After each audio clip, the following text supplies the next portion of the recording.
ভয়ো লাগে ভালো লাগে ধিপিং ধিপিং কলি জাকপে ভূত চিনেমা চালে হেনো ভূত চিনেমা চালে চাবলৈ মন যায় নাচালেও নোৱাৰো ভূত চিনেমা চোৱাৰ পিছত শুইহে থাকো ভয় লাগে ঐ মোৰ বাবা গুড জব বঢ়িয়া গান গাইছ মজা গান গালি বৰ মজা লাগিলে দে শুনি Good morning, everyone. Good morning sir মোৰ ওচৰত এটা ইণ্টাৰেষ্টিং কৌতুক আছে কি ইণ্টাৰেষ্টিং হাঁহি উঠিবনে হাঁহি নুঠিলেও হাঁহি দিলে মজা লাগিব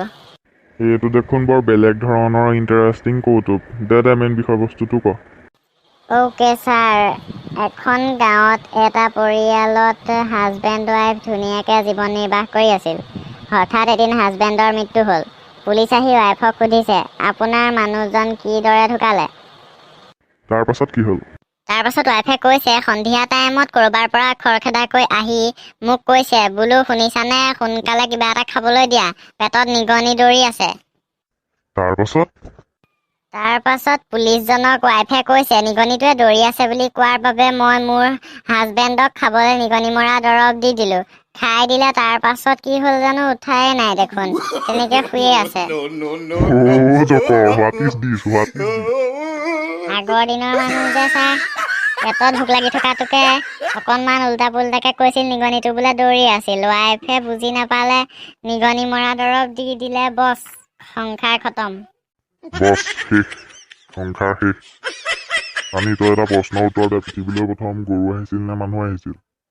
ইনচেমিলিয়েট পৃথিৱীলৈ প্ৰথম মানুহ আহিছিল আকৌ তাৰপিছতহে গৰু আহিছে প্ৰথমতে গৰু অহা হ'লে গৰুৱে কথা ক'ব পাৰিলহেঁতেন যিহেতু মানুহ প্ৰথমতে আহিছে সেইবাবে পৃথিৱীত মানুহে কথা ক'ব পাৰে লজিক ব্যৱহাৰ কৰিছ তই ছাৰ পৃথিৱীত যদি মানুহতকৈ আগত গৰু জন্ম হ'লহেঁতেন এতিয়া যিবিলাক বস্তু মানুহে আৱিষ্কাৰ কৰিছে সেইবিলাক গৰু আৱিষ্কাৰ কৰিলেহেঁতেন হাৰে বেটা কোনে কৈছে এইবোৰ ছাৰ মোৰ চিন্তাধাৰাটো কিন্তু অলপমান বেলেগ পৃথিৱীলৈ প্ৰথম গৰু আহিছিল মানুহতকৈ আগত কেনেকৈ হ'ল কচোন ক ছাৰ ইয়াৰ বহুতো উদাহৰণ দিব পাৰি কিন্তু এটা উদাহৰণ দিছোঁ দেই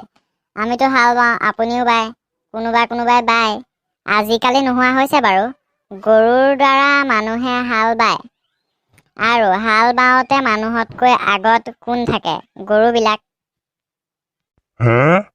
য়েছ ছাৰ ইয়াতে প্ৰমাণ পোৱা যায় যিহেতু গৰুবিলাক আগত থাকে তাৰ পাছতহে নাঙলত ধৰি মানুহবোৰ থাকে গতিকে পৃথিৱীত প্ৰথম গৰু জন্ম হৈছিল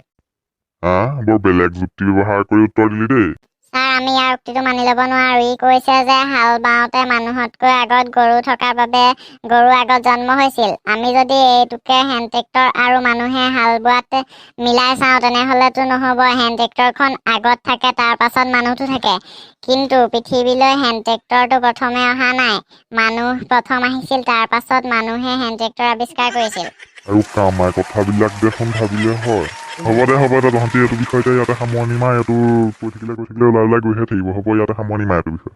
ছাৰ এইটো বিষয় সামৰি ল'ব আৰু হেৰি নহয় বেঞ্চ যিখন বনাব লাগিছিল আকৌ বনোৱাই নাই যে ইমানকেইদিন আপোনালোকে ইমান কৈ আছে বনাইছোকে ছাৰ বনাব লাগিছিল বেঞ্চ যিখন নহ'লে বৰ দিগদাৰ হৈছে ক্লাছ কৰিবলৈ আপোনাৰো থিয় হৈ পঢ়াব লাগে আমাৰো বেয়া লাগে নহয় আপুনি থিয় হৈ থাকিলে আমি বাৰু বহিবলৈকে পাইছোঁ